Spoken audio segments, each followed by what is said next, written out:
Hello all welcome back to channel job சரி தமிழ். ஒரு permanent job எடுக்கிறது எவ்வளோ கஷ்டம், அதுவும் எக்ஸாமினேஷனே இல்லாமல் ஒரு பர்மனன்ட் ஆப்பர்ச்சுனிட்டி கிடச்சா. போஸ்ட் ஆஃபீஸ் ஜிடிஎஸ் நோட்டிஃபிகேஷன் நிறைய பேருக்கு தெரிஞ்சிருக்கும், நிறைய பேருக்கு தெரிஞ்சிருக்காது. நீங்கள் உங்கள் 10th எவ்வளோ மார்க் எடுத்திருக்கீங்களோ அதை பொறுத்து எக்ஸாமினேஷன் இல்லாமல் மெரிட் முறையில் அந்த வேலை வாய்ப்பு வழங்குவாங்க. வருஷம் இந்த நோட்டிஃபிகேஷன் தவறாமல் வந்துடும். கடந்த முறை கூட இந்த நோட்டிஃபிகேஷன் வந்திருந்தது, நான் எக்ஸ்பிளைன் பண்ணி டீட்டெயில்டாக போட்டிருந்தேன். நாட் ஓன்லி லாஸ்ட் டைம் கிட்டத்தட்ட ஒரு 3 to 4 இயர்ஸாக இந்த வேலைவாய்ப்பை நான் எக்ஸ்பிளைன் பண்ணி போட்டிருக்கேன். நிறைய பேர் நம்ம சேனல் மூலமாக செலக்ட் ஆகியிருக்காங்க. அதற்கான ப்ரூஃப் தான் இது. இதை நான் ஏன் உங்கள்கிட்ட சொல்கிறேன் அப்படின்னா, இந்த முறையும் இதை பற்றின ஃபுல் டீட்டெயில்டாக 1 by 1 நான் உங்களுக்கு வீடியோ போஸ்ட் பண்ணுறேன். என்ன மார்க் இருந்தால் வேலை கிடைக்க பாசிபிலிட்டி இருக்குது, எப்படி நீங்கள் அப்ளை பண்ணுறது எல்லாமே. சேனலை சப்ஸ்கிரைப் பண்ணிட்டு எனக்காக இந்த வீடியோக்கு ஒரே ஒரு லைக் மட்டும் பண்ணுங்கள். இந்த போஸ்ட் ஆஃபீஸ் ஜிடிஎஸ் நோட்டிஃபிகேஷன் இந்த வருஷத்துக்கான ஷெட்யூல் 1 எப்போ ரிலீஸ் ஆகுது அப்படிங்கிறத நான் உங்களுக்கு சொல்லிடுறேன். ஷெட்யூல் 1 பொறுத்தவரையும் நாளைக்கு 29/1/2025 உங்களுக்கு நோட்டிஃபிகேஷன் ரிலீஸ் ஆகுது. நாளைக்கு உங்களுக்கு டீட்டெயில்டு நோட்டிஃபிகேஷன் வந்துடும். அதில் நான் எல்லாத்தையுமே எக்ஸ்பிளைன் பண்ணுறேன். சொல்லப்போனால் இந்த வீடியோலேயே நான் உங்களுக்கு எல்லாத்தையுமே சொல்லிடுறேன். ஓகே, ஸோ இது வந்து அஃபிஷியல் தான். Government of India, ministry of communication, department of post, GDS section. அது என்ன ப்ரோ அந்த ஜிடிஎஸ், கிராமின் டெக் சேவாக் அப்படின்னு சொல்லுவாங்க. அந்த பதவினா என்ன, இந்த பதவியில் நீங்கள் என்னெல்லாம் வேலை பார்க்க போகிறீங்க, என்ன சேலரி, இந்த பதவியில் நீங்கள் சேர்ந்தால் உங்களுக்கு எப்படி லைஃப் இருக்கும், எப்படி ப்ரொமோஷன் இருக்கும், எல்லாத்தையுமே நான் உங்களுக்கு டீட்டெயிலாக அதிலேயே நான் சொல்லிடுறேன். ஃபர்தர் டீட்டெயில்ஸ் தெரிஞ்சுக்க கடந்த முறை வந்த நோட்டிஃபிகேஷனை நான் உங்களுக்கு டீட்டெயில்டாக எக்ஸ்பிளைன் பண்ணுறேன். நாளைக்கு இது மாதிரி ஒரு டீட்டெயில் நோட்டிஃபிகேஷன் ரிலீஸ் பண்ணுவாங்க. ஓகே, ஸோ இதில் முக்கியமான விஷயங்கள் என்னென்ன அப்படின்னா, ஸோ இதில் மொத்தமாக 2 விதமான பதவிகள் வரும். பிபிஎம் அதாவது பிரான்ச் போஸ்ட் மாஸ்டர் அப்படின்னு சொல்லுவாங்க.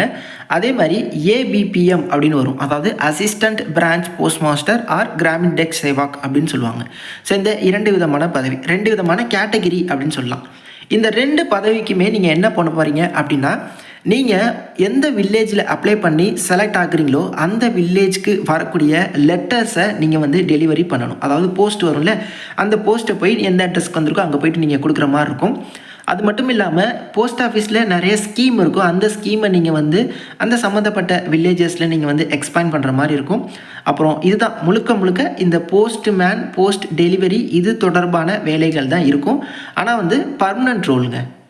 Permanent role in the sense, so இதில் வந்து உங்களுக்கு சேலரி கம்மி. பிபிஎம்க்கு ஆரம்பத்தில் 12,000 சம்பளம், ரிட்டையர் ஆகிறப்போ 29,000 சொச்சம் சம்பளம் இருக்கும். ஏபிஎம்க்கு ஆரம்பத்தில் 10,000, ரிட்டையர் ஆகிறப்போ 24,000. அதாவது இந்த சேலரியோட இன்க்ரிமெண்ட் பாருங்கள், ரொம்ப கம்மி. ரிட்டையர் ஆகிற மட்டும் இவ்வளோ தான் சேலரி அப்படின்னு சொல்லியிருக்காங்க.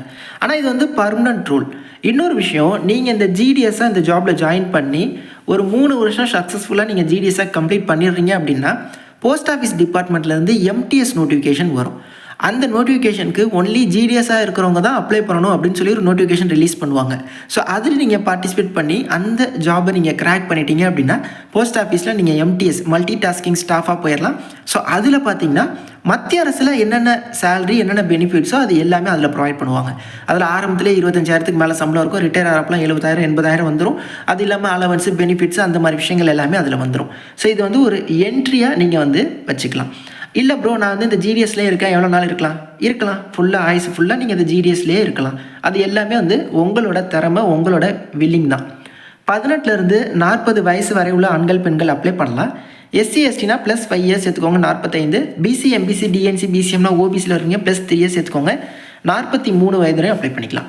இந்த வேலைக்கு எப்படி ப்ரோ செலக்ட் பண்ணுறாங்க அப்படின்னா, நீங்கள் உங்களோட 10th எடுத்துக்கக்கூடிய மார்க், நீங்கள் வந்து ஸ்டேட் போர்டாக இருக்கலாம், சிபிஎஸ்சியாக இருக்கலாம், மெட்ரிகுலேஷனாக இருக்கலாம், உங்களோட 10th நீங்கள் ஓவரால் பர்சன்டேஜ் எடுத்திருக்கீங்கல்ல, அந்த பர்சன்டேஜை பொறுத்து தான் இந்த ஜாப் வந்து வழங்குவாங்க. நிறைய பேர் கேட்டிருந்தீங்க ப்ரோ, இந்த கொரோனா பாஸ் அவுட் எனக்கு என்ன கன்சிடர் பண்ணுவாங்க அப்படின்னா, கொரோனா பாஸ் அவுட்க்கு இவங்க 67% என்னமோ தான் கன்சிடர் பண்ணுறாங்க. அதனால் கொரோனா பாஸ் அவுட்க்கு இந்த ஜாப் கிடைக்கிறது ரொம்ப கஷ்டம். ஓகே, ஸோ மற்றபடி 10th வந்து நீங்கள் எவ்வளோ ஸ்கோர் எடுத்திருக்கீங்களோ அதை பொறுத்து இவங்க மெரிட் லிஸ்ட் ரெடி பண்ணுவாங்க. என்ன கேட்டகரி, என்ன ஸ்கோர் இருந்தால் இந்த வேலை கிடைக்க பாசிபிலிட்டி இருக்குது அப்படிங்கிறதுக்கும் வீடியோ போட்டிருக்கேன். அந்த வீடியோ லிங்க்கை நான் டிஸ்கிரிப்ஷன் பாக்ஸ் தரேன். ஸோ அந்த வீடியோ பாருங்கள், உங்களுக்கு ஒரு ஐடியா கிடைக்கும் இந்த ஜாபு பற்றின என்ன மார்க் நம்ம, ஸோ இதுக்கு நமக்கு கிடச்சிருமா. ஸோ அதை பார்த்தீங்கன்னா உங்களுக்கு ஒரு கிளியர் ஐடியா கிடச்சிரும். ஸோ ஈச் டைம் பார்த்தீங்கன்னா வேக்கன்சி, ஆல் இந்தியா வேக்கன்சி 40,000க்கு மேலே இருக்கும். நம்ம தமிழகத்துக்கு 3,000லேருந்து 4,000 வரையும் இருக்கும். இந்த முறையும் உங்களுக்கு அவ்வளோ வேக்கன்சி நம்ம நிச்சயமாக எக்ஸ்பெக்ட் பண்ணலாம். நாளைக்கு உங்களுக்கு டீட்டெயில்டு நோட்டிஃபிகேஷன் வருது. டீட்டெயில்டு நோட்டிஃபிகேஷனை நான் எக்ஸ்பிளைன் பண்ணி வீடியோ நாளைக்கு போஸ்ட் பண்ணுறேன். அடுத்து எப்படி அப்ளை பண்ணுறதுன்னு போடுறேன். அடுத்து என்ன பிரிவினர், எவ்வளோ மார்க் இருந்தால் பாசிபிலிட்டி, கட் ஆஃப் டீட்டெயில்ஸ், அப்புறம் கடந்த முறை என்ன மார்க்குக்கெலாம் கிடச்சிருக்கு, எல்லாத்தையுமே டீட்டெயிலாக 1 by 1 வீடியோவை நான் உங்களுக்கு போஸ்ட் பண்ணுறேன். இன்னும் கிட்டத்தட்ட ஒரு 9-10 வீடியோ நான் போட போகிறேன். மேக்ஸிமம் ஒரு 10 வீடியோ நான் போட போகிறேன். ஸோ அந்த வேலை பார்த்தினா ஃபுல் ஐடியா உங்களுக்கு டீட்டெயிலாக தெரிஞ்சிடும். கண்டிப்பாக இந்த வாய்ப்பை மிஸ் பண்ணிடாதீங்க. அதேமாதிரி கடைசியாக ஒரே ஒரு விஷயம் மட்டும் சொல்லிடுறேன். இந்த வேலையில் செலக்ட் ஆகி ஜாயின் பண்ண போகிறீங்க அப்படின்னா மட்டும் நீங்கள் வந்து அப்ளை பண்ணுங்கள். இப்போ வந்து நீங்கள் வந்து காலேஜ் படிச்சுட்டு இருப்பீங்க, 10th நிறைய மார்க் எடுத்திருப்பீங்க, நீங்கள் ட்ரை பண்ணுவீங்க. பட் வந்து ஜாப் கிடச்சக்கப்புறம் சேர மாட்டீங்க. ஏன்னா காலேஜ் முக்கியமாக இது முக்கியமாங்கிறப்போ வீட்டில் காலேஜ் தான் முக்கியம் அப்படின்னு சொல்லுவாங்க.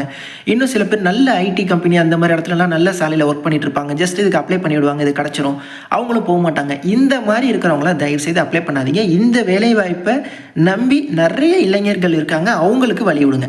அப்ளை பண்ணுங்கள். கண்டிப்பாக போவீங்கன்னா தாராளமாக அப்ளை பண்ணி போங்க. அதில் எந்த ப்ராப்ளமும் இல்லை. சும்மா ஒரு ட்ரை பண்ணி பார்க்குறேன், கிடைக்குதா நான் செக் பண்ணுறேன், அது மாதிரி பண்ணாதீங்க. ஏன்னா இது என்னோட ரெக்வஸ்ட் தான். ஓகே, நிறைய பேருக்கு இந்த ஷேர் பண்ணுங்கள். நாளை வரை வெயிட் பண்ணுங்கள். எந்த டவுட்ஸாலும் கமெண்ட்ஸ் கான்டெக்ட் பண்ணுங்கள். தேங்க்ஸ் ஃபார் வாட்சிங்.